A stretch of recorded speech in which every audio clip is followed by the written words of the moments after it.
Cette semaine, Madame et Série prépare son dernier binge-watching de l'année avant sa bonne résolution pour 2017. Regardez moins de séries, mais les regardez mieux. Et comme elle est sympa, elle partage son programme avec vous parce que les vacances de Noël, c'est le meilleur moment pour se caler sous un plaid avec un chocolat chaud et de belles séries.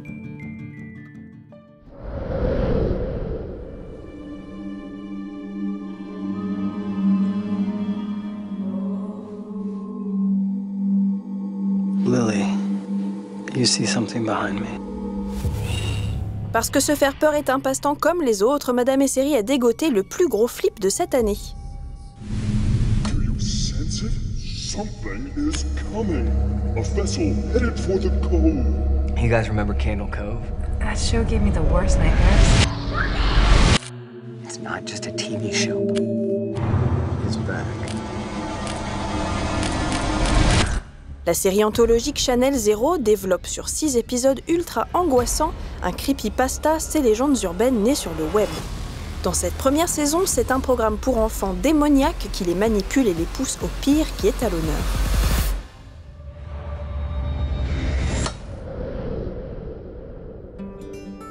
Parce que les fêtes de fin d'année sont pavées de repas de famille éreintants auxquels nous ne pouvons échapper, rien de tel qu'une famille virtuelle pour se consoler. Et cette famille, ce sont les Pearsons dont nous tombons amoureux dès le pilote de This Is Us.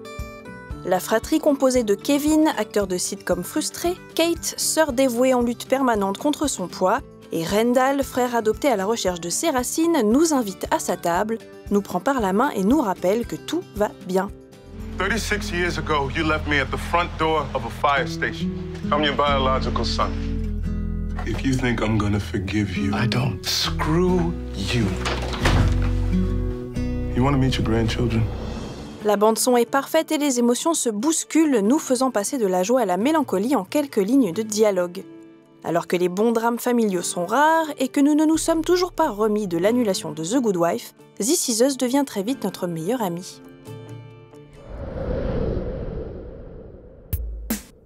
Parce que c'est la vie en communauté qui nous enrichit et nous rend pluriels, Aïe maintenant s'intéresse à la vie de quartier avec une douceur délicieuse.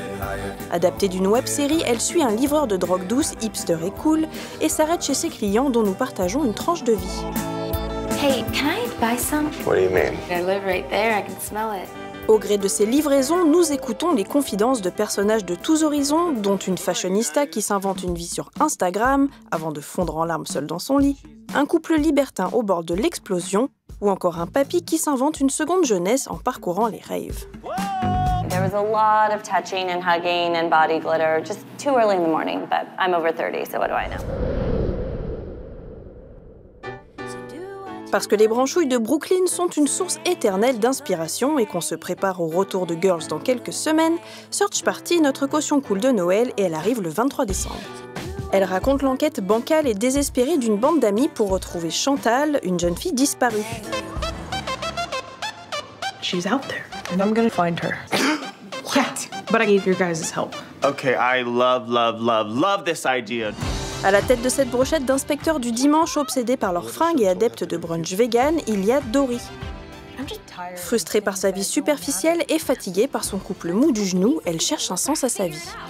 Sweet, talented Dory. I don't like this. Stop it, you're freaking me out. We have to see what they're doing in there. That place is a cult, Dory. No! No phones beyond this point. You can leave them in this bowl. Okay, if someone named Patricia Arquette calls, I need you to get me immediately. It's very important.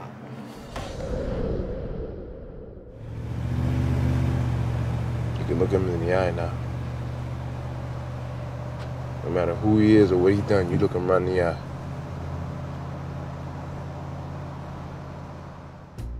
Parce qu'il y a des séries aux côtés desquelles on ne peut décemment pas passer, cette pause hivernale est le moment parfait pour enfin voir The Wire. La série préférée de Barack Obama est l'analyse la plus juste et documentée du fonctionnement secret et compliqué d'une ville, ici Baltimore, et de ses acteurs. Barksdale and Bell, they're the new power. I mean, they dropped 10 or 12 bodies in as many months, beat 3 cases in court doing the same thing they just did to you. Well, who's working? Nobody, really. David Simon, journaliste et créateur de la série, raconte la société avec peu d'optimisme mais beaucoup de profondeur, s'intéressant aux désordres sociaux qui heurtent l'Amérique. Bon binge à tous et attention à l'indigestion.